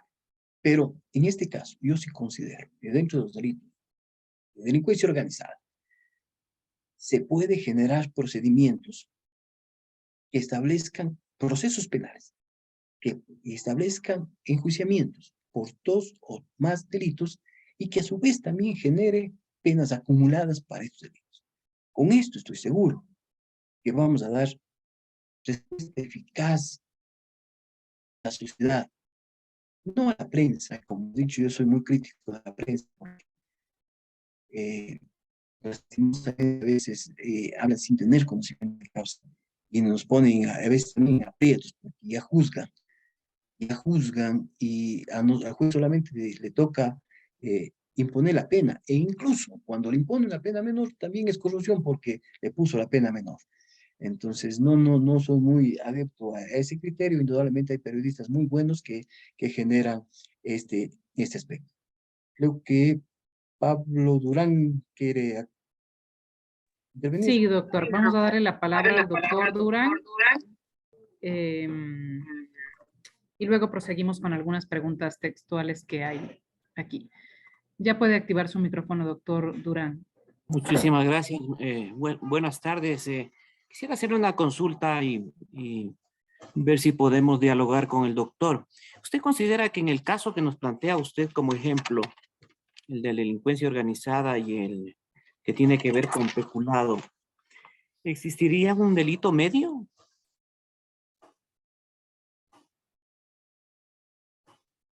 No le escuché la parte de final. La pregunta es, en el caso que usted nos plantea como ejemplo, ¿no se consideraría a la delincuencia organizada, es decir, a la planificación y reunión como un delito medio? Ese es justamente el análisis que les llamaba yo a ustedes. Eh, ¿Cómo establecemos la figura de concurso real de infracciones? El concurso real en delincuencia organizada, estamos frente a una actividad ilícita de planificación, pero si nos vamos al texto íntegro, retrocedamos al artículo 369 para tener una mejor idea. Dale un segundo. Ya. ¿Qué nos dice? La persona que mediante acuerdo o concertación forme un grupo de 2 o más personas que de forma permanente o reiterada financien en cualquier forma, ejerzan mando o dirección o planifiquen actividades de una organización con el propósito de cometer delitos. No estamos hablando de la ejecución de delitos, incuestionablemente. Y si bien puede entenderse, como usted dice, el medio para la ejecución del peculado, pero tengamos presente de que esto es una conducta tipificada que puede determinarse un concurso real de infracciones en la cual se le establezca la planificación no solamente del delito de peculado, sino otros delitos más. Se me ocurre, estamos hablando de peculado en la de sobreprecio de insumos médicos, y que puede haber 3 o 4 investigaciones abiertas en contra de estas personas, y que al momento de procesar solamente ustedes pudieron probar como fiscales uno de los 4 delitos. Sí cabría el tema de una aplicación de Ya. una delincuencia Doctor, organizada, concurso real y un... Sí, sí, doctor, le escucho. sí, mi pregunta es en el sentido de que puede darse el caso de que un abogado, en este caso el abogado de la defensa, eh, tenga el criterio, porque existe una figura como es el concurso ideal impropio o medial, ¿no? De que argumente el hecho de que en este caso existe un delito, como es la planificación, la organización, etcétera, etcétera, necesario para cometer otro que sería el de peculado. Entendiéndose en ese sentido de que existiría una relación de necesidad evidente en el hecho de que el delito, dependiendo del caso, ¿no? El delito de peculado no se habría dado si no se organiza o si no o se organiza el aparato de delincuencia organizada. Claro, claro, doctor. O sea, por eso le digo y recalco, aquí es el factor humano, el factor investigativo humano. Es incuestionable que va a haber, incluso en momentos determinados, cuando ustedes como fiscalía generen ya un procedimiento penal y por uno, en el caso que estamos poniendo de ejemplo, por un delito de peculado con delincuencia organizada, y posteriormente quieran generar otro procesamiento con delito peculado, también les van a decir de que aquí ya está juzgado, que no dos veces por la misma causa. Pero es incuestionable de que dentro de este concurso ideal puede caber en determinadas circunstancias, como el caso que usted dice, ¿no? Que si es que sin la organización no pudo ejecutarse el delito de peculado, pero también tenemos que ver qué tipo de peculado, cómo se hizo, cuántos delitos de peculados, porque tengamos presente que la delincuencia organizada no es solamente para cometer un delito, sino es una permanencia en el tiempo, demanda la ejecución de Ujú. varios actos delictuales, no solamente uno. Y es por eso que, bueno, sí es importante, cada caso es distinto, ¿no? Cada uno tiene su controversia propia. Y recalco, el factor humano, el factor de investigación, el factor de convencimiento de los jueces y también demanda de los administradores de justicia un poco más de abrir la mente, ¿no? Para determinar si es que es o no procedente de su concurso de infracciones. Muchas gracias, doctor. Muchas gracias. Gracias, doctor. Vamos a dar lectura a algunas de las preguntas que se han planteado. Muchas Dice el gracias. doctor Segundo Luis Humberto, debe haber o no un control en forma permanente a los funcionarios, especialmente en la administración de justicia, para controlar los actos de corrupción? ¿Y quién sería el órgano competente para así hacerlo, ejercer ese control? Gracias. Bueno, claro, es incuestionable que debe haber un control de los actos de los funcionarios judiciales. Lo que a nivel internacional discrepa o se contradice es el órgano que está a nivel de que debe ejecutar el control. Ese es el problema. Aquí en el Ecuador tenemos el Consejo de Judicatura. Internacionalmente se debate el tema de que un organismo aparte, que es un organismo de administración, sea el encargado de controlar las actividades judiciales. Se inclina más bien por la conformación de un grupo de jueces que establezcan a través de sesiones y controles sobre las quejas y quejas que se establecen contra los funcionarios judiciales. Pero es incuestionable, somos funcionarios públicos y debemos ser sujetos de control y de escrutinio público quizás todos los días de nuestra vida, incluso hasta cuando dejamos de ser funcionarios públicos. Gracias. Gracias, doctor. La siguiente pregunta dice, del doctor Emilio Izquierdo, ¿cómo se determina el grado de participación en los delitos especiales cuando existe un grupo organizado para delinquir? ¿Cómo se determina el grado de participación en los delitos especiales cuando existe grupo organizado para delinquir? Tenemos bueno, incluso fue aplicado esta teoría ya en el caso Sobornos, que es el tema de coautoría de participación en grupos organizados. Eso debemos comenzarlo a analizar un poco más. Es incuestionable de que el líder de la organización no es necesario que emita la orden de manera directa, sino simplemente va en torno a lo que va a su autoría. Eso fue aplicado en el caso Sobornos, es el tema de la autoría en organismos de poder. Carlos Parma tiene un hermoso libro también, incluso ya les voy a ver si a través de aquel les dejo el link acerca de este tema. Gracias. Gracias. Otra pregunta dice de la doctora Carmita García. ¿Qué sucede si Fiscalía acusa como cómplice y el juzgador no puede empeorar la situación jurídica del procesado? Esa es la pregunta. No sé si usted la comprende. Para mí es un poco No, sí, inconclusa. sí, sí, sí, Ya. no, sí. Bueno, sí creo que nos ha pasado creo que la mayoría de jueces en determinadas circunstancias que, que nos, que Fiscalía establece como su grado de participación y complicidad cuando eh, se ha demostrado un aspecto distinto, se ha demostrado que él es partícipe, él no ejecutó una conducta secundaria, sino una conducta primaria. Y vamos nuevamente al factor humano. Eh, ¿qué, ¿Qué piensan ustedes? Y eso va a la justicia. ¿Qué debería hacer el juzgador? Empeorar la situación jurídica. Decirle, no, esta persona no es, no es cómplice, este es autor. Y con eso tiene a la vez muchos problemas, ¿no? Porque se ve sujeto a que le dejó indefensión al procesado. Porque el procesado no vino a defenderse como cómplice, no vino a defenderse de autor, perdón, sino vino a defenderse de cómplice. Y consecuentemente se generó una sentencia sin poder defenderse.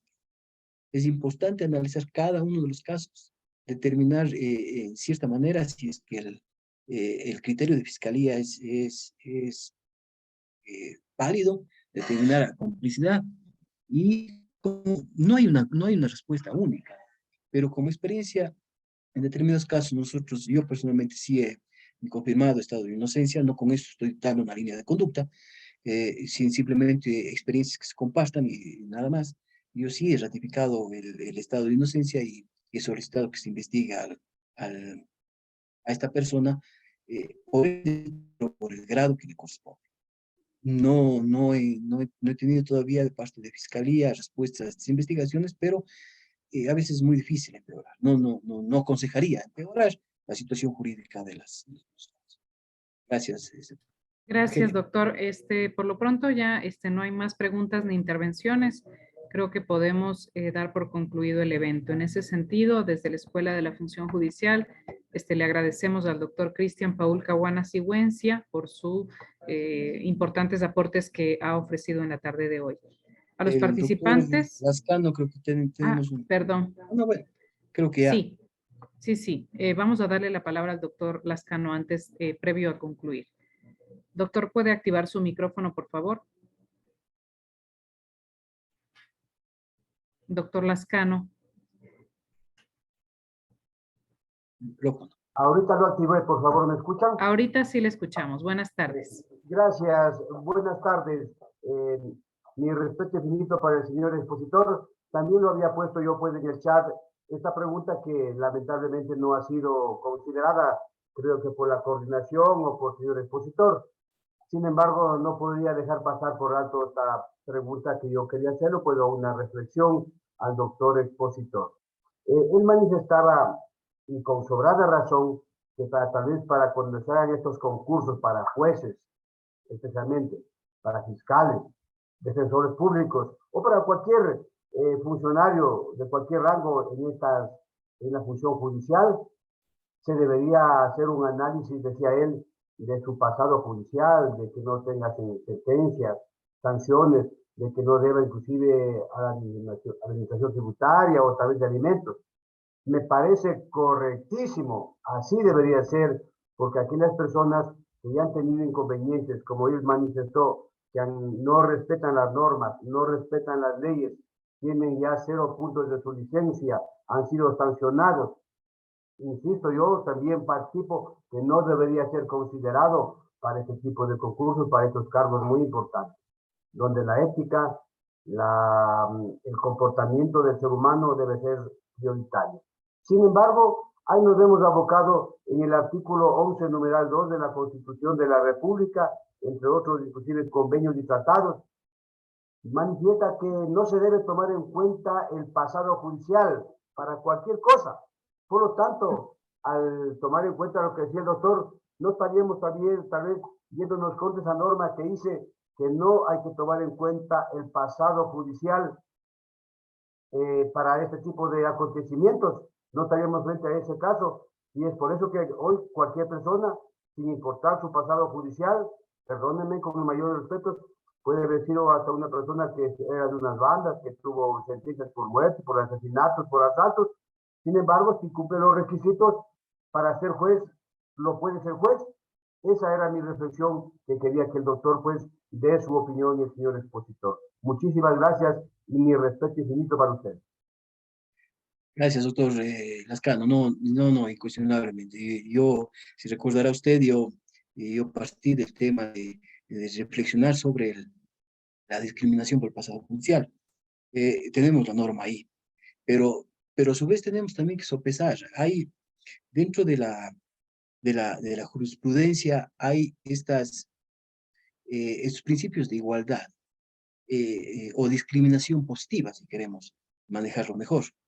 En el aspecto de que no se está yendo a elegir a un cargo normal, se está yendo a elegir a una persona que va a tener en su mano el poder de administrar justicia. Y es incuestionable que para esa persona o para ese grupo de personas deban exigirse los más requisitos que el pasado judicial está ahí. No podemos poner una venda en los ojos, pero estoy seguro que es necesario que a nivel de normas éticas generarse controles referentes a estas infracciones. Y un aspecto, o sea, obviamente tenemos que señalarlo, que estas conductas contrarias a la ley sean relacionadas al cargo que va a ejercer, ¿no? Y digo, ¿por qué? Porque no estamos exentos nosotros de cometer una infracción de tránsito, no, porque a veces se nos va, a veces no tenemos el cinturón de seguridad, cualquier cosa por el estilo, pero si yo soy un juez civil o un juez tributario y tal vez tengo una infracción pequeña de tránsito, tampoco podemos criminalizar ese aspecto. Yo me refería más a aspectos directamente relacionados.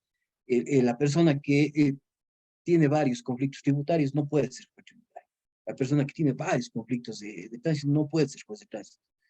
Incuestionablemente, la persona que tiene, incluso que ha sido sancionado por un delito de estafa, solo por poner un ejemplo, y que luego logra rehabilitarse, y que tampoco estamos yendo en contra del principio de la rehabilitación de la pena, pero también está cuestionado su forma de, o su capacidad de ser juez de esa área.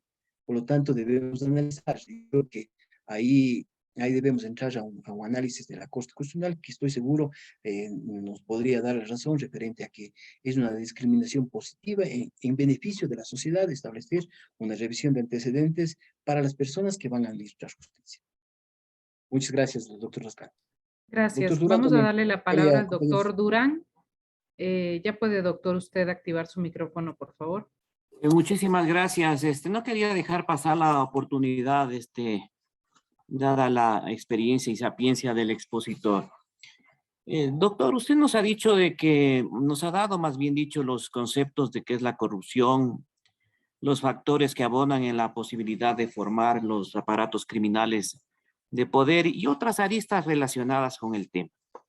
Sin embargo, de eso, la realidad nos dice que la delincuencia organizada está ahí. Y hoy más que nunca. El asunto es, o la respuesta es, ¿cómo combatirla?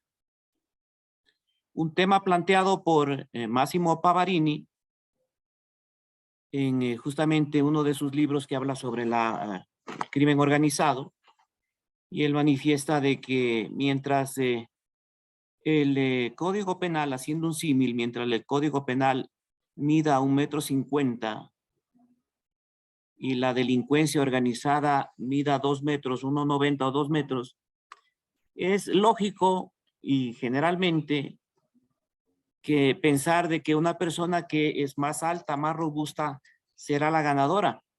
Y dice Pavarini que mientras no cambiemos el sistema, es decir, las leyes en ese sentido, los resultados serán siempre los mismos. Mi pregunta, dada su experiencia, doctor, ¿no considera usted de que es tiempo de plantear la posibilidad de cambiar, de aplicar, más bien dicho, de que se aplique ya un derecho penal especializado en lo que tiene que ver con la delincuencia organizada, en el sentido de que el delincuente habitual no debería ser tratado como un delincuente común? Esa es mi pregunta. Muchas gracias.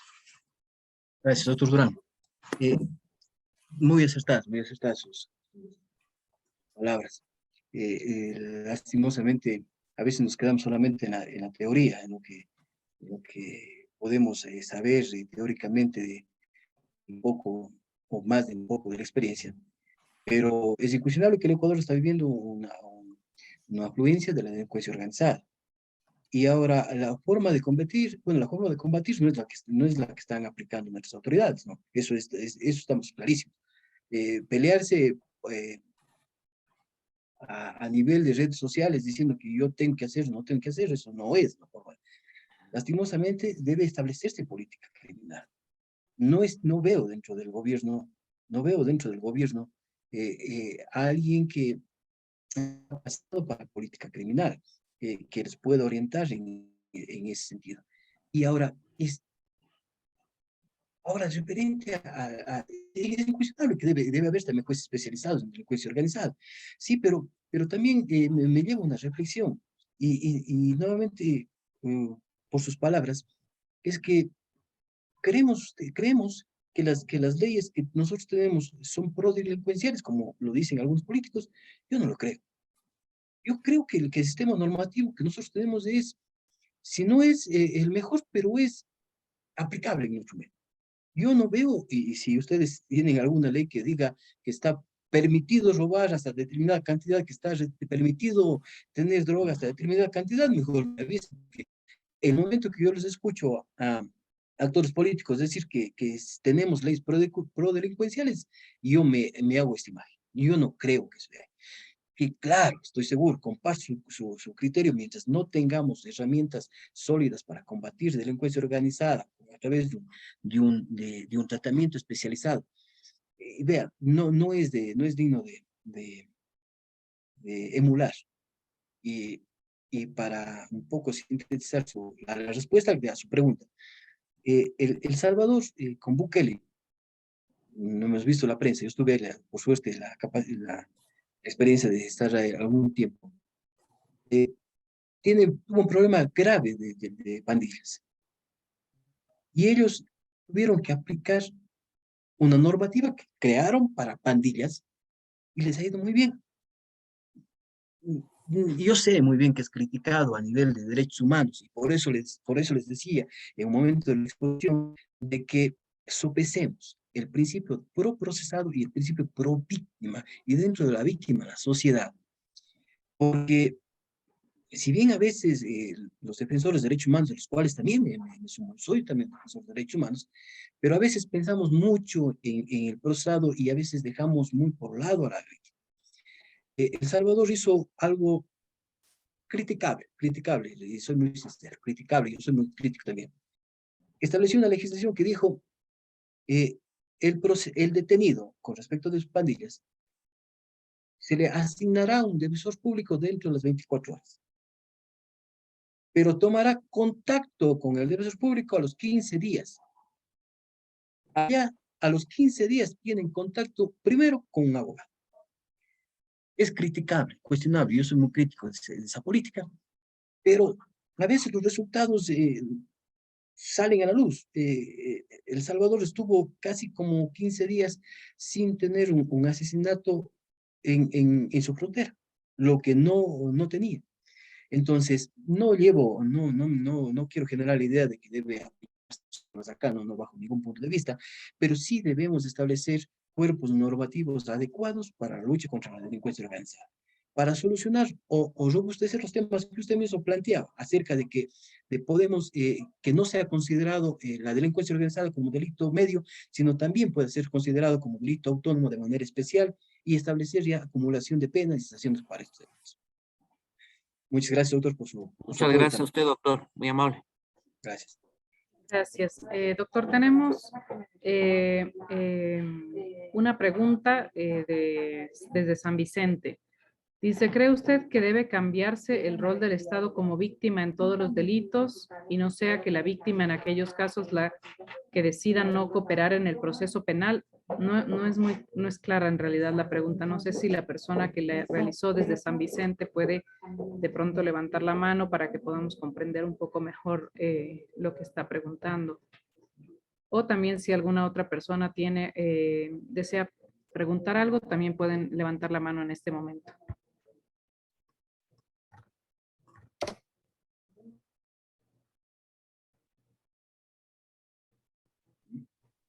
Quedamos con las ganas de la pregunta. Sí, pero realmente creo que no se comprende muy bien cuál es la intención de la pregunta. En todo caso, bueno, lastimosamente la persona de San Vicente no ha levantado la mano. Ya no hay más preguntas. En ese sentido, pues gracias, doctor Cristian Caguana, por sus valiosos aportes de la tarde de hoy. A los participantes les recomendamos estar al pendientes de sus correos electrónicos, a donde les remitiremos el link en los próximos días para que ingresen a rendir la evaluación y obtener el certificado de haber participado en este evento del día de hoy. Por favor, si tienen dudas o inquietudes, pueden escribir al correo escuela.judicial@funcionjudicial.gov.es. Para el Consejo de la Judicatura es gratificante contar con la participación y asistencia de todos ustedes a estos despliegues gratuitos que se dictan a la comunidad jurídica del país. Les invitamos a visitar nuestras redes sociales en Facebook y Twitter. Nos pueden encontrar como Escuela Judicial S. Muchísimas gracias nuevamente, doctor. Gracias a todos por su asistencia. Damos por concluido el evento y procedemos al cierre de la sala. Muchas gracias a Buenas todos. tardes. Buenas tardes.